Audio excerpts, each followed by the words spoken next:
With the advent of the mobile phone in the 1980s, came the need to build a network of antennas to support them. Since then, the telecom companies have erected over 5 million mobile phone masts around the world.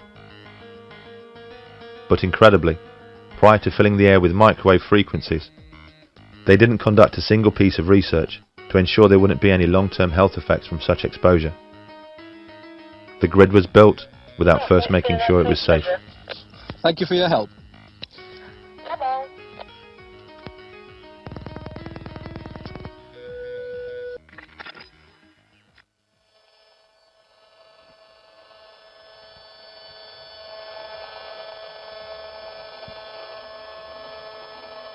So, Pretty ugly, isn't it?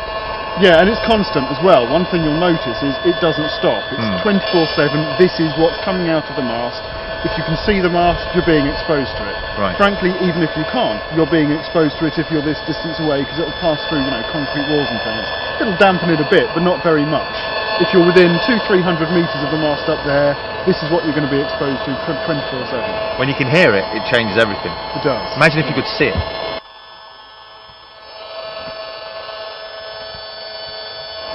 It'd be the equivalent of seeing a daily smog. Yeah.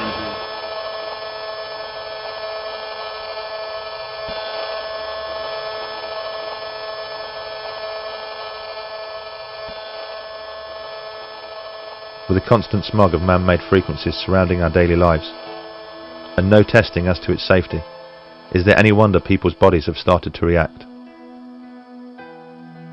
Well, it was almost 10 years ago, and I was in my 30s. No history of breast cancer in my family, and living a really healthy lifestyle. I'd been living next to a foam mast for many years, over 7 years by then. How far was that from? It was 100 metres from the house. Right, so pretty close. Yeah, and for years I'd been having symptoms which hadn't related to the foam mast, because I didn't know anything about the condition of electrosensitivity then. And I'd been having vertigo, sleep problems, headaches, sharp pains in my head. And I'd often visit the doctor only to be told it was either stress or a virus. And then, just out of the blue, I was diagnosed with breast cancer. And it was the biggest shock of my life. And at first I thought, well, it's bad luck, it's just unlucky, it's me. And started to go through my treatment. And it was then I started bumping into neighbours in the hospital. And I only lived in a small village. Right. And started bumping into other young ladies as well, who were neighbours. Young? How old? Oh, well, I was the youngest in my 30s, but the others were in their 40s or early 50s. Right, that's very young. And that was 5 of us all diagnosed at once, within 6 months of each other, with breast cancer. There were only 18 houses in the village surrounding the foam mast, so Eileen decided to conduct a survey to see if anybody else had suddenly started suffering ill health. What came back really frightened us. Lots of people were reporting the same symptoms that I've been suffering with for years. So vertigo? Yeah, the headaches, the vertigo. But there was other young women in the village who were having fertility problems and pre-cancer cervical cells, other young ladies who'd had breast cancer benign lumps, and there were other conditions of cancer as well in the area. One of our neighbours, who was only 51, had developed motor neurone disease, and he unfortunately died. And so we unearthed a horrendous can of worms.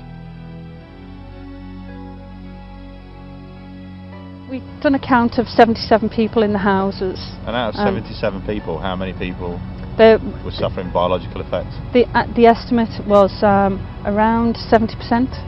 People 70% of people who'd had effects over the years with biological effects, sleep problems, skin rashes, benign lumps or cancer. Yeah, it was it had a big impact on people in the village. I think this is a global, massive problem. We found since then that we were not the only cancer cluster around a foam mast. There are many cancer clusters around foam masts. And we'd worked with a local scientist where we looked at other foam masts that have been in areas for a long time and conducted other surveys and found other cancer clusters as well.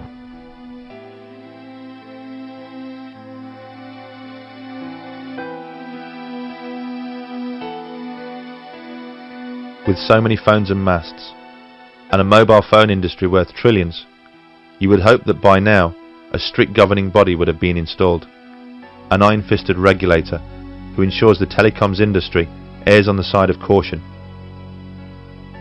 someone to set strict levels which protect the public, someone to ensure that what we're being exposed to is absolutely safe.